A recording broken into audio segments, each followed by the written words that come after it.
part ako ng SB19, sobrang mapili po ako sa mga projects na pwede kong tanggapin.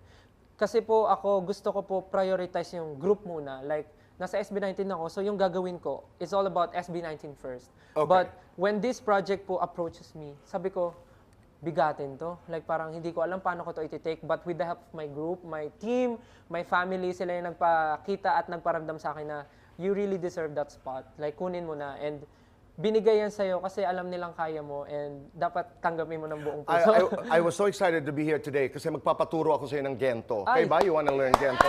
Mamaya gagawin natin yan. Okay po. Pero ito, pumasok lamang sa isipan ngayon. You guys still stay together?